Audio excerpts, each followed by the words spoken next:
George Dalton ने जितनी भी पहले फिलोसफीज थी उन सबको सम अप करके एक थियोरी प्रॉपर प्रेजेंट की, जो क्या थी, तो जॉर्ज डाल्टन की थियोरी ये कहती है कि जिसमें से फर्स्ट पॉइंट आप देख सकते हैं यहाँ पे, you can see here first point is all matter is made up of very tiny particles called atoms which participate in a chemical reaction।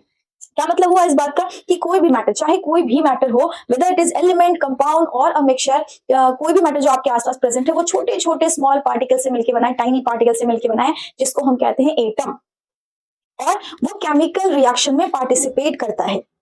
ठीक है, आगे हम पढ़ेंगे कि और भी बहुत सारे पार्टिकल्स होते हैं लेकिन वो केमिकल रिएक्शन में पार्टिसिपेट नहीं करते। तो एटम जो होता है वो स्मॉलेस्ट पार्टिकल ऑफ मैटर होता है जो केमिकल रिएक्शन में पार्टिसिपेट करता है। इस पॉइंट को समझने में आपको बहुत ज्यादा दिक्कत नहीं होगी।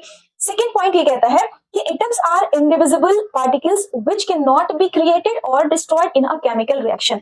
इसका मतलब हुआ कि एटम जो होता है वो इंडिविजिबल होते हैं, उनको फर्दर हम डिवाइड और छोटे पार्टिकल्स में डिवाइड नहीं कर सकते। ये जॉन डाल्टन की एटॉमिक थ्योरी थी बाय द वे, क्योंकि अब उसके बाद बहुत सारे स्मॉलेस्ट और पार्टिकल्स की डिस्कवरी हुई, इलेक्ट्रॉन, प्रोटॉन, न्यूट्रॉन, अगर आप जानते हो थोड़ा बहुत। तो ये तब की थ्योरी है जब इलेक्ट्रॉन, प्रोटॉन और न्यूट्रॉन की डिस्कवरी नहीं हुई थी, किसी को नहीं पता था। तो उन्होंने कहा, क्या कहा, एटम्स आर इनडिविजिबल, जिनको फर्दर डिवाइड नहीं किया जा सकता और छोटे पार्टिकल्स में, और उनको ना तो क्रिएट किया जा सकता है और ना ही डिस्ट्रॉय किया जा सकता है इन अ केमिकल रिएक्शन। डाल्टन की एटॉमिक थ्योरी का जो सेकंड पॉइंट है, ये कौन सा लॉ फॉलो कर रहा है, ये आप मुझे कमेंट सेक्शन में जरूर बताइएगा। तो सेकंड पॉइंट क्या कहता है कि एटम्स आर इंडिविजिबल, जिसको फर्दर हम छोटे पार्ट्स में डिवाइड नहीं कर सकते और ना ही इसको हम क्रिएट कर सकते हैं और ना ही हम इसको डिस्ट्रॉय कर सकते हैं इन अ केमिकल रिएक्शन। इसको कहीं भी कभी भी डिस्ट्रॉय नहीं कर सकते, ऐसा नहीं है, या क्रिएट नहीं कर सकते, ऐसा नहीं है। और इन अ केमिकल रिएक्शन मतलब कि किसी भी केमिकल रिएक्शन में जितना मास आप लेते हैं किसी भी रिएक्टेंट का, केमिकल रिएक्शन के होने के बाद भी आपको उतना ही प्रोडक्ट आपको मिलता है। ना ही आप अलग से, ऐसा नहीं है कि आपने 2 ग्राम लिया था रिएक्टेंट और प्रोडक्ट बन के वो 4 ग्राम हो गया, या तो फिर ऐसा नहीं है कि आपने 4 ग्राम रिएक्टेंट लिया था और वो प्रोडक्ट जब गया तो वो 2 ग्राम हो गया। तो ना ही वो बना और ना ही वो डिस्ट्रॉय हुआ। थर्ड पॉइंट क्या कहता है? थर्ड पॉइंट कहता है कि atoms of a given elements are identical in mass and chemical properties. कोई भी गिवन एलिमेंट आप ले लीजिए, कोई भी एलिमेंट ले लीजिए, तो आप फॉर एग्जांपल आप आयरन की एक रॉड लेते हैं, तो उसमें क्या आयरन के अलावा कोई और एलिमेंट प्रेजेंट होता है, कोई और एटम प्रेजेंट होता है? नहीं, आयरन के एलिमेंट में, आयरन की एक रॉड में सिर्फ आयरन के एलिमेंट्स ही प्रेजेंट होंगे, Fe, वो सारे आपस में एक दूसरे से जुड़े रहेंगे, कोई भी और दूसरा एटम प्रेजेंट नहीं होगा। तो वो सारे क्योंकि आयरन के ही एटम्स हैं तो उनका मास भी सेम होगा, ये केमिकल प्रॉपर्टीज भी सेम होंगी। बस यही कह रहा है आपका पॉइंट नंबर 3।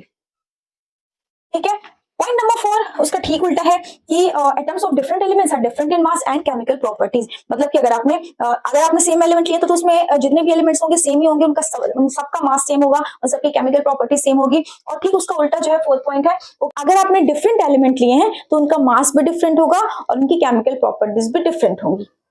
नाउ अब आते हैं पॉइंट नंबर 5 पे। Atoms combine in the ratio of small whole numbers to form compounds. क्या कहता है? फिर पॉइंट कहता है कि atoms combine in the ratio of small whole numbers to form compounds. अब इसका क्या मतलब हुआ? इसका मतलब सिंपल सा ये है कि कभी भी जब भी कोई 2 एटम्स आपस में कंबाइन करते हैं तो ऐसा नहीं होता कि एक का आधा एटम कंबाइन कर रहा है, एक का 1.5 एटम कंबाइन कर रहा है, एक का 2.5 एटम कंबाइन कर रहा है, या 2 तिहाई कर रहा है या 1 तिहाई कर रहा है। ऐसा नहीं होता है। जब भी कोई 2 एटम्स कंबाइन करते हैं वो पूरे होल नंबर, मतलब एक ही करेंगे, 1 करेंगे, 2 करेंगे, 3 करेंगे, 4 करेंगे, वो आधे या पौने नहीं करते हैं। तो यही मतलब है इसका कि हमेशा स्मॉल होल नंबर्स में वो कंबाइन करते हैं टू फॉर्म कंपाउंड, किसी भी कंपाउंड को फॉर्म करने के लिए। तो 6 point is the relative number and kinds of atoms are constant in a given compound. मतलब ये जो है लॉ ऑफ कांस्टेंट प्रोपोर्शन को फॉलो कर रहा है ये वाला पॉइंट। मतलब कि किसी भी कंपाउंड में, किसी भी गिवन कंपाउंड में जो रिलेटिव नंबर और काइंड्स ऑफ एलिमेंट्स होते हैं वो बिल्कुल सेम होते हैं। जैसे अगर आपने कार्बन डाइऑक्साइड लिया है तो उसमें रिलेटिव नंबर का मतलब एक कार्बन का एटम है, 2 ऑक्सीजन के एटम प्रेजेंट है, रिलेटिव नंबर सेम है। अगर कहीं से भी आप ले रहे हैं, कोई भी कार्बन डाइऑक्साइड कहीं से भी ले रहे हैं तो उसमें एक कार्बन का एटम और 2 ऑक्सीजन के एटम ही प्रेजेंट होंगे। तो रिलेटिव नंबर जो होगा वो सेम होगा और काइंड्स ऑफ एटम्स भी सेम होंगे। काइंड्स ऑफ एटम्स का मतलब जहां से भी आप कार्बन डाइऑक्साइड लेके आएंगे उसमें कार्बन और ऑक्सीजन ही प्रेजेंट होंगे। ऐसा नहीं है कि कहीं एक सोर्स से आपने कार्बन डाइऑक्साइड लिया तो उसमें कार्बन एंड ऑक्सीजन प्रेजेंट है, और अगर आप दूसरे सोर्स से कार्बन डाइऑक्साइड लेके आते हैं तो उसमें हाइड्रोजन और ऑक्सीजन प्रेजेंट होते हैं। ऐसा नहीं होता। तो सेम काइंड के एटम्स होंगे एंड उनका जो रिलेटिव नंबर होगा वो भी सेम ही होगा।